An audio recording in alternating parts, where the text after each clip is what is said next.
Good evening, ladies and gentlemen.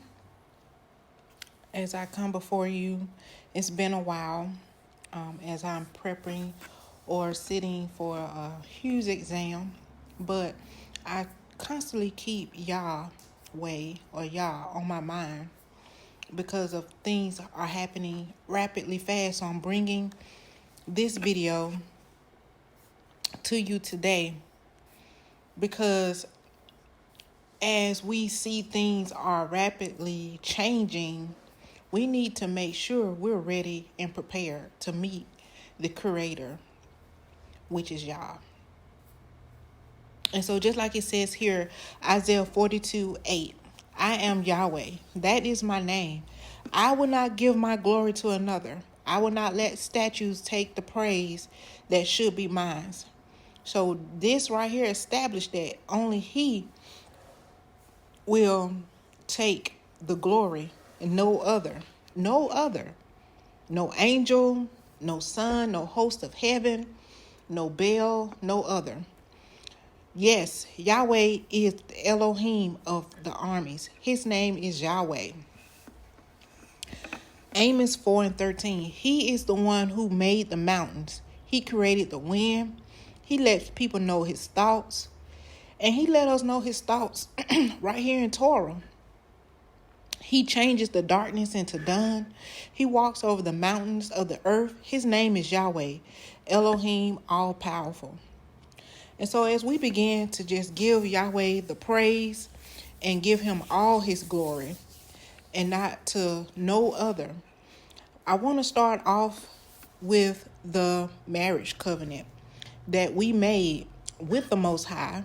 And I'll go from Exodus 20, where he established a covenant, the 10 Commandments, with his people.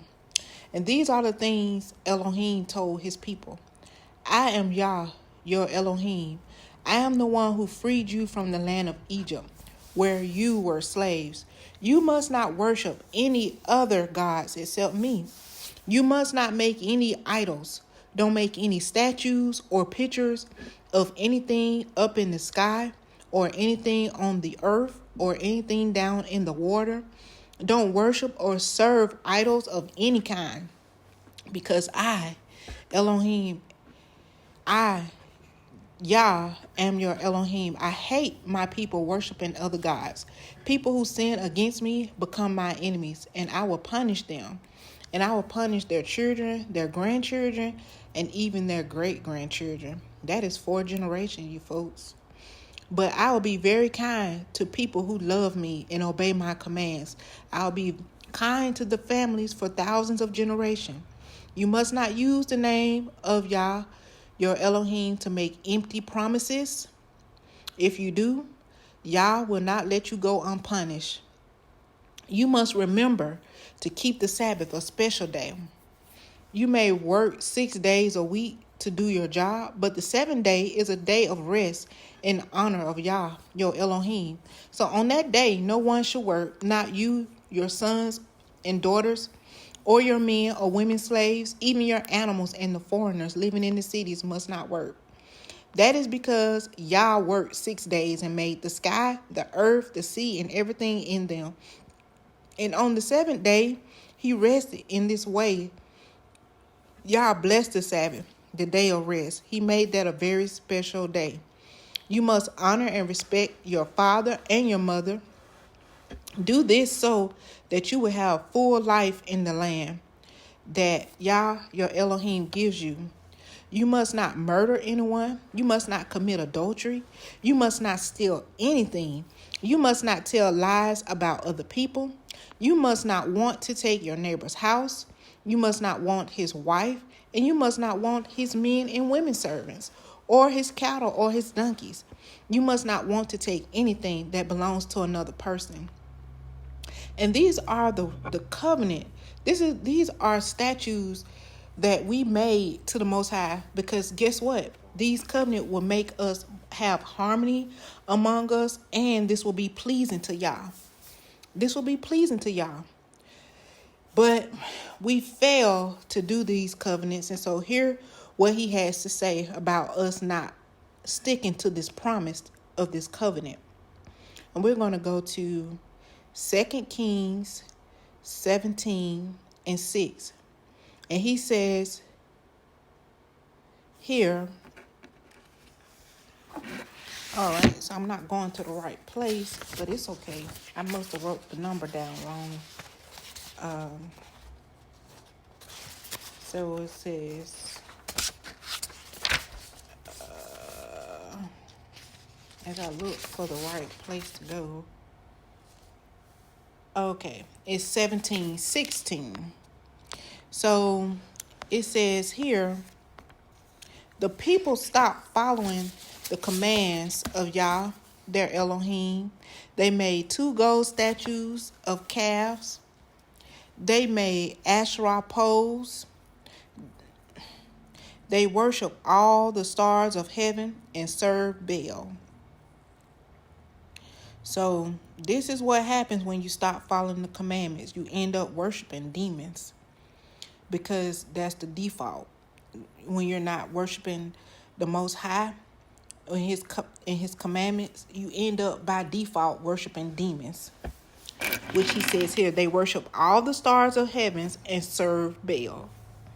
And because of this, he also lays out the repercussion of us not following the commandments here in Isaiah. So Isaiah 59:1-14. He says, look, Yah power is enough to save you. He can hear you when you ask him for help.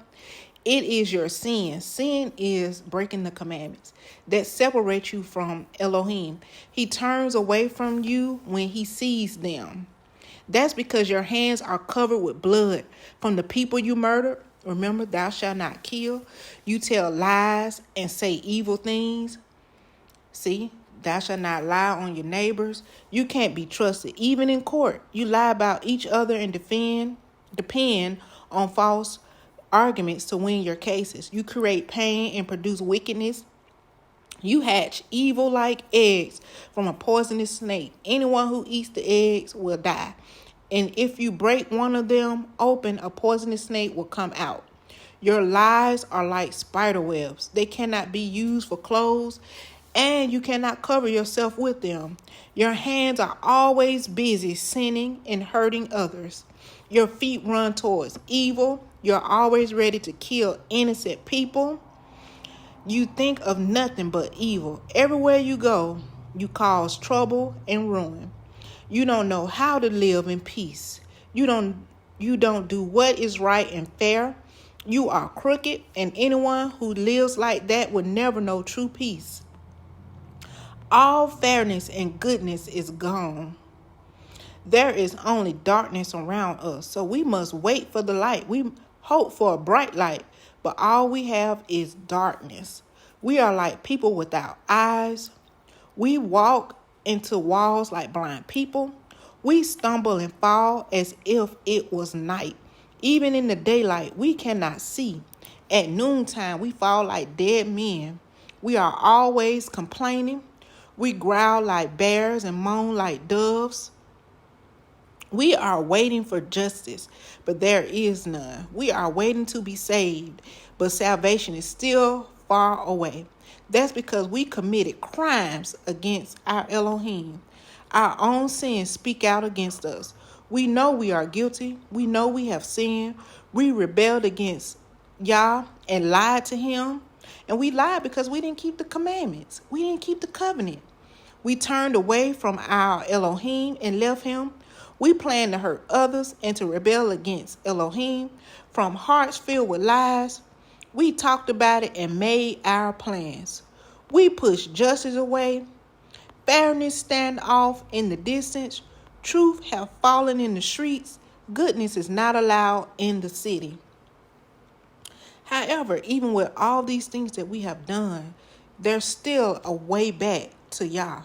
And he tells us and he gives us instructions here in Leviticus 26:40-42. He says, but maybe the people will confess their sins And maybe they will confess the sins of their ancestors. And maybe they will admit that they turned against me. Maybe they will admit that they sinned against me. Maybe they will admit that I turned against them and brought them into the land of their enemies. These people will be like strangers to me, but maybe they will become humble and accept the punishment for their sins. And he does store up the punishment. So even though we broke the covenant and we're creating all havoc and haywire in the streets, he stored up our punishment, folks. And I'm going to read that next, how he stores up our punishments. If they do, I will remember my agreement with Jacob. I will remember my agreement with Isaac. I will remember my agreement with Abraham. And I remember the land. The land. And I'm going to start right there. So we're going to go to Deuteronomy 32 to confirm how he actually stores up our punishment. And it's amazing. This book is amazing. And as I read it, it just comes together like puzzle pieces to me. Because it's amazing how all the scriptures are in different places, but I'm able to puzzle piece things together as to what he has said and what we must do to come back to him. The Lord says, I'm saving that punishment. I have it locked up in my storehouse. We think about storehouses as blessings, but the Most High has storehouses of punishment, folks. I will punish them for the bad things they did, but I'm saving that punishment for when they slip and do bad things. Their time of trouble is near. Their punishment will come quickly. The Lord, Yah will judge his people. And I know as I'm reading, I'm not saying the Lord, because that is speaking of Baal to me. So I use Yah because his name is Yahweh. So I go by what he has declared his name is. And so that's why I say Yah or Yahweh versus the Lord. So that's why I'm changing the Lord out for Yah, because he declared his name. And so I call him by his name. And so we're going to go to Exodus 20:5, because like he said, he stores up this punishment. And we just read the covenant, but I'm going to explain the covenant in a little bit more depth here, because it says he stored up the punishment in a storehouse. He says it here, right here. He says, I will punish them, and I will punish their children, their grandchildren, and even their great-grandchildren. So you got to think about it.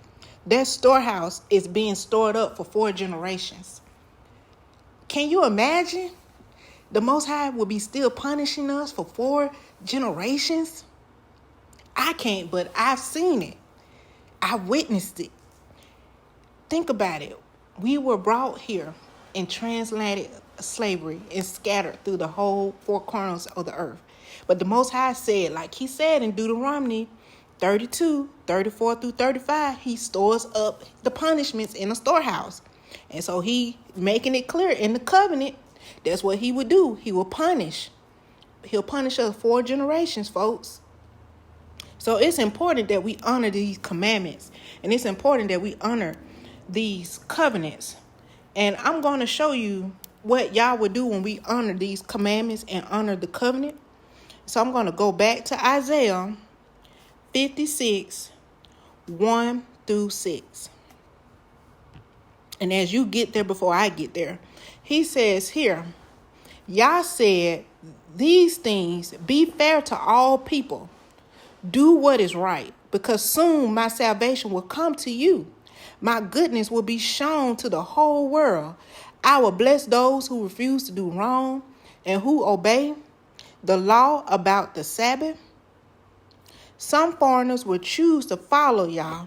They should not say, Yah will not really accept me like the rest of his people. So he's letting us know he's going to take in the stranger, folks. A eunuch should not say, I am only a dry piece of wood. I cannot have any children. See, so the eunuch is saying he shouldn't even be counted for because he can't procreate and have generations.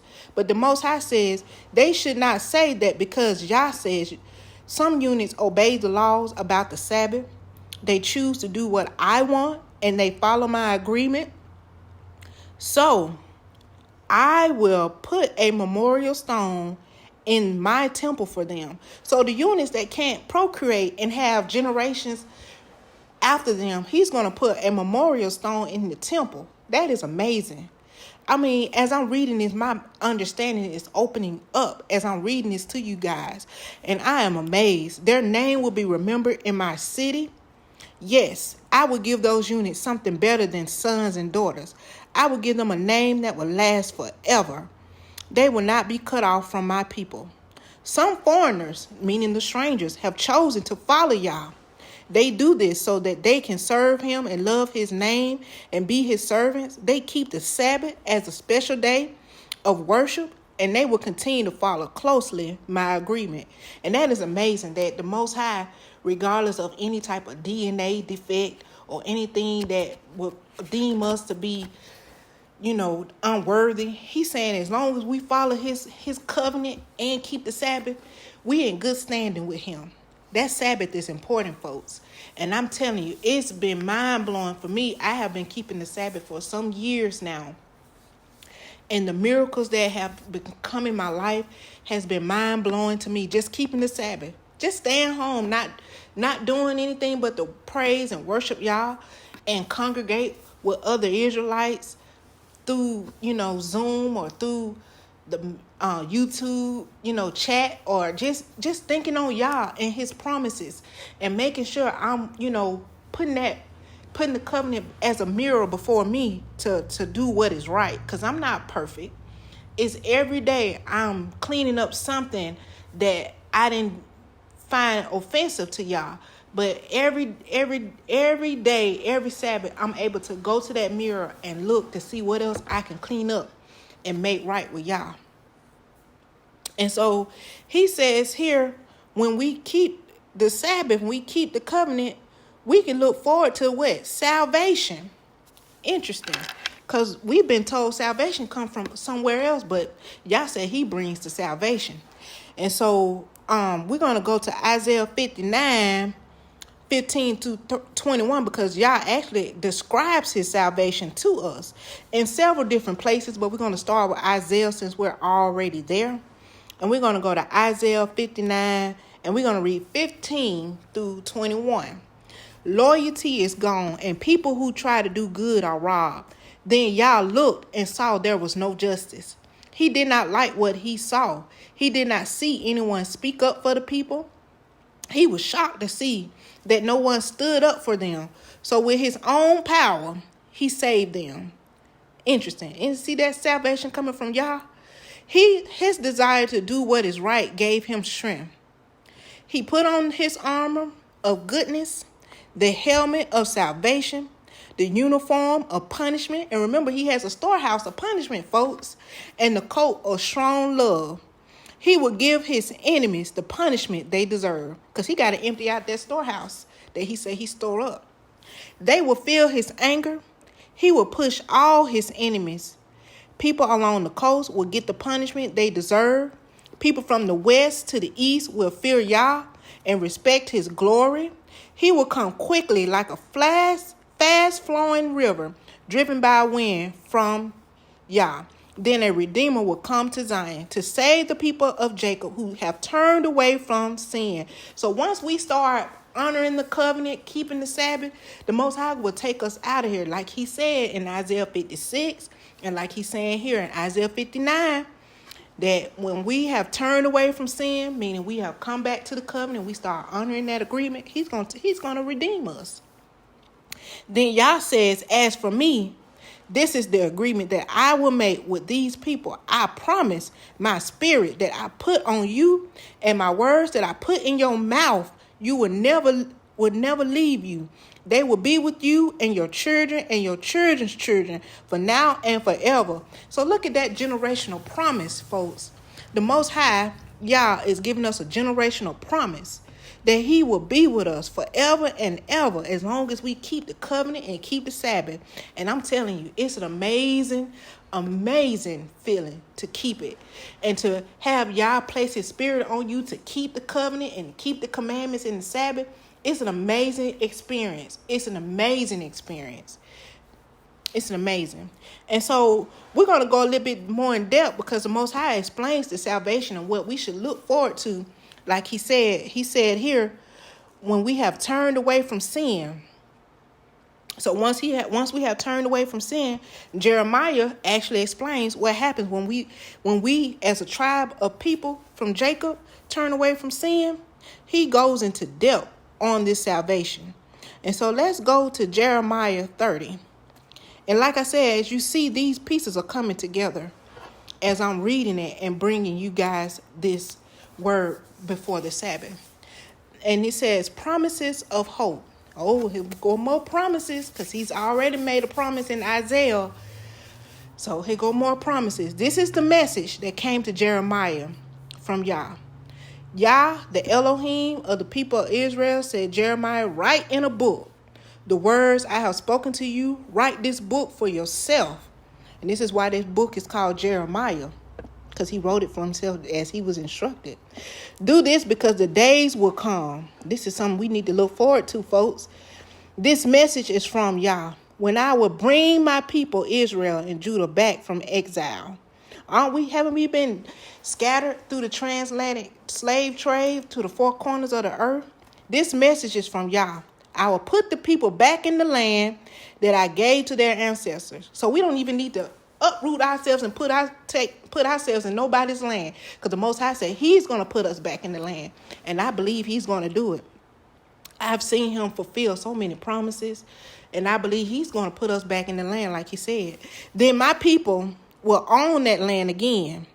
Then Yah spoke this message about the people of Israel and Judah. This is what Yah said. We hear people crying from fear. There is fear, not peace. Ask this question and consider it. Can a man have a baby? Of course not. So why is it that they're putting this agenda on us that men can have babies now, folks? So the Most High have already caught the heathen right there in his tracks. Then why do I see every strong man holding his stomach like a woman having labor pains? Why is everyone's face turning white like a dead man? This is a very important time for Jacob. He's saying, when y'all start to see these signs, this is a very important time for the tribe of Jacob. This is a time of great trouble. There will never be another time like this, but Jacob will be saved. At that time, says Yah, all powerful, I will break the yoke from the necks of the people of Israel and Judah, and I will break the ropes holding you. People from foreign countries will never again force my people to be slaves. Then people of Israel and Judah will not serve foreign countries. No, they will serve Yah, their Elohim. I will send them David, their king. So he's going to resurrect David, because he said he's going to send David. He didn't say a progenitor of David. He didn't say a seed of David. He said, I will send them David, their king, and they will serve him. So Jacob, my servant, don't be afraid. This message is from Yah. Israel, don't be afraid. I will save you from that faraway place. You are captives in that faraway land, but I will save your descendants. I will bring them back from the land. Jacob will have peace again. People will not bother Jacob. There will be no enemy to frighten my people. People of Israel and Judah, I am with you. This message is from Yah. I will save you. I sent you to those nations, but I will completely destroy all of them. It is true. I will destroy those nations. It's hard to fathom that. It's hard to fathom because the Most High would rather save the wicked, have the wicked turn from their sin, but he's saying he's going to destroy them. So that means they're not going to turn from their sin, folks, unfortunately. But I would not destroy you. You must be punished, because he has that storehouse. We got to remember that storehouse. You must be punished for the bad things you did, but I would discipline you fairly, because he is just and he is true. This is what Yah says. You people of Israel and Judah have a wound that cannot be cured. You have an injury that will not heal. So that means there is no medicine on this earth that can heal us, because he says we have an injury that will not heal. We have a wound that cannot be cured. There is no one to care for your sores. So you will not be healed. You became friends with many nations. And we have. We have established covenants.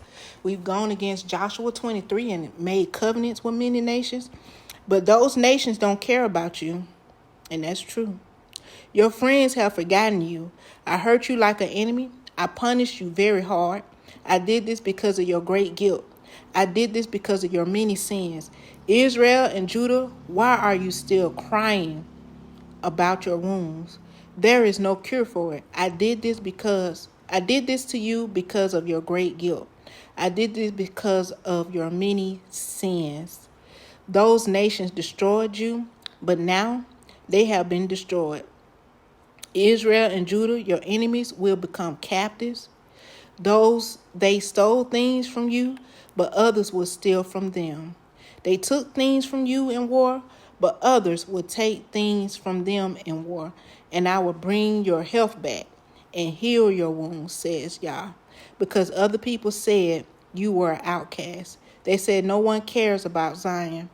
This is what Yah says. Jacob people are now in captivity, but they will come back, and I will have pity on Jacob's house. The city is now only an empty hill covered with ruined buildings, but the city will be rebuilt on this hill, and the king's palace will be rebuilt where it should be. People in those places will sing songs of praises, and there will be the sound of laughter. I will give them many children, so there won't be any barrenness among the tribe of Judah. Israel and Judah will not be small. I will bring honor to them. No one will look down on them. Jacob's family will be like the family of Israel long ago. I will make Israel and Judah strong, and I will punish those who hurt them. Then Yah says, one of their own people will lead them. That ruler will come from my people. People can come close to me only if I ask them to. So we're going back to where the Levitical priest is going to be in place, because we can only go to Yah if he asks them to. We can only go to him if he calls us into the chambers. So I will ask that leader to come to me, and he will be close to me. You will be my people, and I will be your Elohim. Then Yah was very angry. He punished the people. The punishment came like a storm, because guess what? He got that storehouse that he got to empty. It came like a tornado against those wicked people. Then Yah will be angry until he is through punishing them. He will be angry until he finishes the punishment he planned, because he got to empty out the storehouse, folks. When that day comes, you people of Judah will understand. And then when we start to see the punishment, the destruction, then we'll begin to understand. But right now, we're just in the wind. Some of us are still trying to come back to that covenant. And I pray that a majority of us come back to that covenant before it's too late. Because like I said, things are winding down, and they are happening rapidly fast as the Most High empty out his storehouse. And so I will read one more covenant, and it's the same covenant, but it's in Deuteronomy 5. And so this is the covenant, the 10 commandments that he gave to us. And if you ever look, the difference in Exodus 20 and Deuteronomy 5, there's really no difference. It's just Exodus 20 goes into more depth, goes into more understanding of the covenant, whereas Deuteronomy 5 is a little more, it's just brisk, very fast. You can go through it. Moses called together all the Israelites and said to them, Israelites, listen to the laws and rules that I tell you today.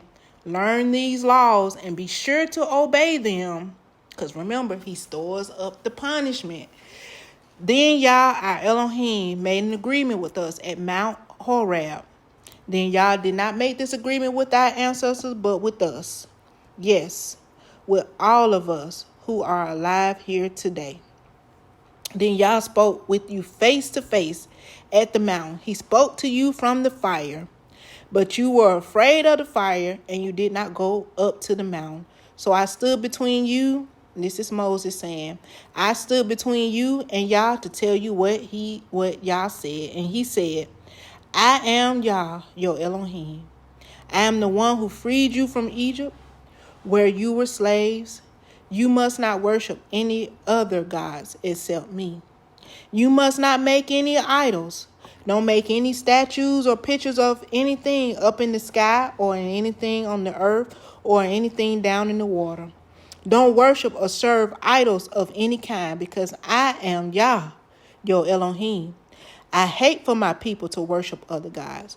People who sin against me become my enemies, and I will punish them and their children, their grandchildren, and even their great-grandchildren. But I will be very kind to the people who loves me and obey my commands. I will be kind to their families for thousands of generations.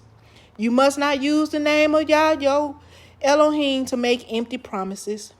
If you do, Yah will not let you go unpunished. You must keep the Sabbath a special day, like Yah, your Elohim, commanded. Work 6 days a week and do your job, but the 7th day is a day of rest in honor of Yah, your Elohim. So on that day, no one should work, not you, your sons and daughters, foreigners living in your city, or your men and women slaves. Not even your cattle, donkeys, or other animals should do any work. Your slaves should be able to rest just as you do. Don't forget that you were slaves in the land of Egypt. The Lord, Yah, your Elohim, brought you out of Egypt with his great power and made you free. And this is why Yah, your Elohim, commands you to always make the Sabbath a special day. You must honor your father and your mother. Yah, your Elohim, has commanded you to do this. If you follow this command, you will live a long time, and everything will go well for you in the land that Yah, your Elohim, gives you. You must not murder anyone. You must not commit the sin of adultery. You must not steal. You must not tell lies about other people. And you must not want another man's wife. You must not want his house, his fields, his men and women servants, his cattle, or his donkey. You must not want to take anything that belongs to another person. And this is the covenant we must live and get back to, folks. And we can do it. We can do it. If you're tired of oppression and you're tired of racism, because that's how you defeat racism, is by living through the commandments. And that's what I've learned through my years of keeping the commandments. I defeat racism by keeping the commandments, and that is the honest truth. Keep the commandments, and you'll still see the racism, but you can overcome it. You can overcome the oppression, because guess what? Yah will fight for you, and Yah will hear your prayers when you are obedient to the commandments. And I hope you all have an awesome Sabbath day.